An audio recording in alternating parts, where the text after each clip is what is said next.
This is Mile High Sports. NFL Power Rankings pre-Week 1.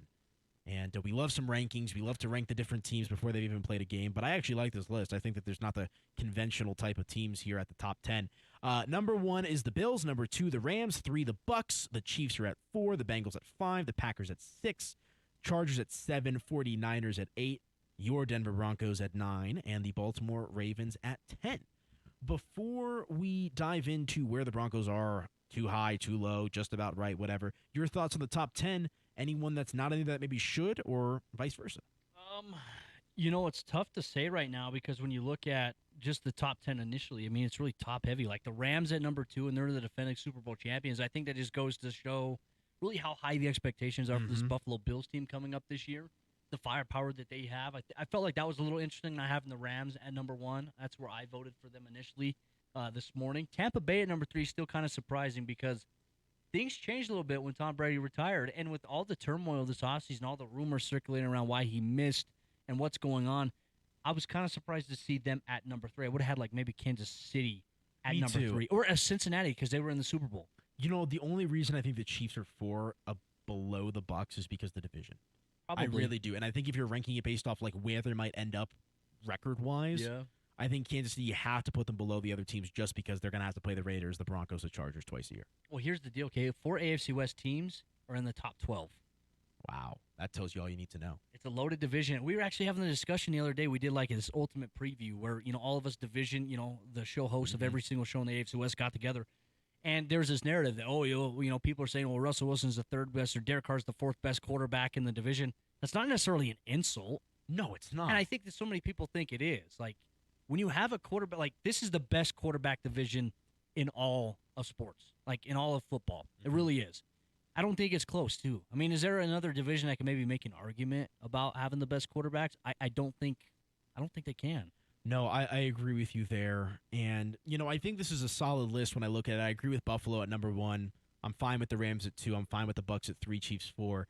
I think I draw the line now at 5. I think Cincinnati is due for a regression type of season. I think they're going to be good. I think they caught lightning in a bottle last year. I really do. I compared them to the Mets of 2015 in the Major League Baseball where, good team had some talent, but, they also captured lightning in a bottle, went on a little bit of a magic carpet ride, and then fizzled out. Look, I think the Bengals are going to contend for the playoffs. I think they're going to be a good team. I just don't have them ranked as the 5th best team in the NFL entering the season. Packers 6, some debate to be had there. Chargers 7. It's interesting here. I think the Broncos might be a little low, if I'm being honest with you, at 9. Maybe that's me being, a little biased, even though I don't like them like that. But I think, they're going to be a pretty damn good team. And I got to go back to the well. Put some respect on the Baltimore Ravens, man. How the hell are the Baltimore Ravens the 10th best team on paper? I really believe that Baltimore was blistered with injuries last year. Like, I think if Baltimore doesn't get hurt with the running backs there earlier, Lamar at the end of the year, middle of the year, whatever you want to chalk it up to, I think they're one of the better teams in the AFC. I think the Ravens are too low. I think you can make the argument for Denver being too low. I think you can move San Francisco down a little bit just because of the Trey Lance situation. And I think you can move Cincinnati down in the top 10. I think you make some valid points. I know for me personally, I voted Denver at 9. The lowest, so what happens is if you go to 9news.com, you'll see like an article, and it kind of goes through like, gives insight as to like every team. What was the highest that they were voted in the rankings? What was the lowest? Somebody had the Broncos ranked 22nd in the power. And I put a group DM out there, and I was like, come on, like, folks, really? And they had the Chargers at 20. The same person? No, we don't know who it is. But there's like, so it's every single host on the Locked On Network. Like Plus, an it's also anonymous like poll? but it's also like media members from Tegna, like in the Tegna markets all across the entire country. So it's Looking a at you, lot Cliff. of people. Yeah. Well, I don't even know if Cliff's voted. No, I don't know if I'm he just checked his joking. email this morning, but it's like things like that. I'm like 22. Like, okay, come on. Now it's like, let's not be lazy, folks. Yeah, I don't understand that at all, if I'm being honest with you. I think, some surprises for me. I think Minnesota at 19 is I think it's okay for preseason, but I think you'll see them get closer to the top 10 when it's all said and done. Ooh. I do. I am starting to turn a little bit on Minnesota. And also just looking at Green Bay, lack of receivers there as well. Lazard questionable already. New England's interesting at 20. I think they got my Cowboys about right there at 16, right behind the Cardinals. I think they got that spot on. Colts at 13. I wonder, they're behind the Raiders and the Eagles. I think 13's an okay spot for Indianapolis, but for a team that, has Jonathan Taylor, people seem to think that Matt Ryan is going to, help get this team over the hump. Good coach and Frank Reich, good defense as well. I'm a little surprised here with Indianapolis at 13. Yeah. Well, and for me, I have the Colts winning the division. I think we could see a big drop off with the Titans this year. You just seen all the Titans fans that were freaking out with these power rankings. Oh, I'm sure. I mean, I agree though. Like, They where do lose they get AJ. better? I mean, they lose AJ Brown. Okay, yes, they have Derrick Henry, but it's like, okay, how long can you keep running Derrick Henry through the A gap and the B gap with all these stacked boxes? He's gonna break some, but can he hold up? Like, especially as he gets older. Like, what are you gonna do with that? Like, when you can shut that part of the offense down, Right.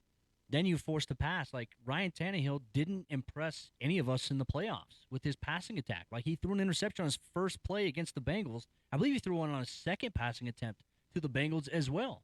And it's like, you lose A.J. Brown, who's one of the top receivers in the National Football League. You draft a young guy in Treylon Burks, who you expect to kind of fill those shoes, but it's like, that's high expectations for a rookie. Now, I think Treylon Burks can do it, but come on. It's like, you don't really have much. You don't have the security blanket tight end option that you used to have with Jonnu Smith there. Right.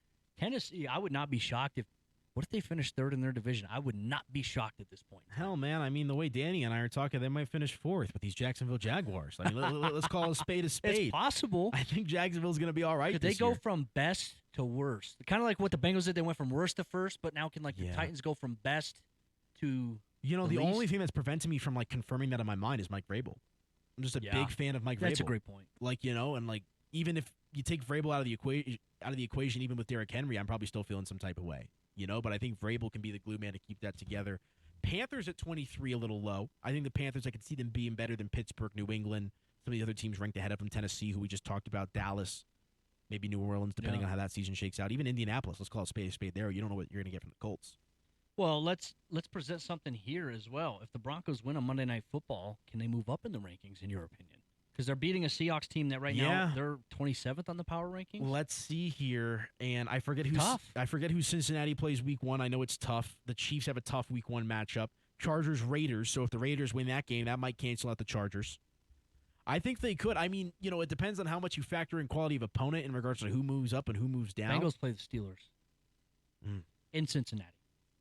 Man, I'm taking the points on that one. I'll tell you that right now. It's interesting. I do think that Denver can move up, though. I'm curious about San Francisco. That's the one team in the top 10. Yeah. I don't know if it was a report. I just saw it on Twitter. Trey Lance. They play the Bears. Yikes. So they should be fine. Well, they got the Bears as the worst-ranked team in the NFL. You agree with that? Yeah. Preseason? I'd say that's the national perception, them and the Falcons, and I think that everyone got that right at 32 and 31. I think you can flip-flop either one of those and be okay with it. I think the Giants are right at 30. I think you can only put Houston at 29 right now, but I think they'll be better when it's all said and done. I don't know. It's going to be interesting. But, yeah, I can see the Broncos moving up a few spots. I don't think they'd crack the top 5, but I can see them moving up from 9 to maybe 7, maybe 6, depending on how it all shakes out. I don't know, because the Green Bay – who does Green Bay have week 1? Minnesota, I believe. That's going to be a good game. So maybe they move down if they slip in that one. Already question marks with that wide receiver room in Green Bay.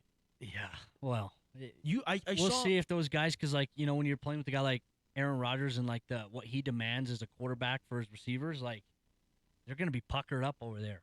And we'll see if they rise up to the challenge. I think Romeo Doubs is a fantastic playmaker. I think he'll probably be one of Rodgers' best playmakers this season. Is he going to be Devontae Adams' replacement? You can't replace Devontae Adams, what he was able to do. His targets, his volume, his touchdowns, his ability to get open. But Doubs is a real legitimate deep ball threat here for Rodgers. And so I think that'll be really good for him. For me, though, if, let's say the Bills are number 1, lose to the Rams, where do they drop to? They just drop to 2, and the Rams drop up, rise up to 1? I don't think – I think the worst – there's no way Buffalo falls out of the top 5. There's no way. I can't envision a scenario where that happens. It's a tough dilemma. After week 1, at least. So that's all interesting. I think the Broncos preseason, though, at 9, I think is fine. That's where I voted for them, honestly, was 9th. Really? So that you have them right where they think they should be then? Yeah. I would maybe consider putting them above San Francisco, but I think you have to respect what San Francisco did last year. And again, this is a preseason ranking. So guess where they ended last year? After that Chiefs game, that finale game, the Broncos on the power rankings ended up as 25th, right? Wow. So going from 25th to kind of 9th now, okay, new head coach is a question, new ownership. People are wondering what that dynamic's going to be like, but it's a new quarterback that drives the narrative. It makes a difference. Huge difference. I can't wait, man. Football on the mind. Broncos ranked number 9 in the NFL Power Rankings pre-week 1 from our friends over at the Locked On Podcast Network. You can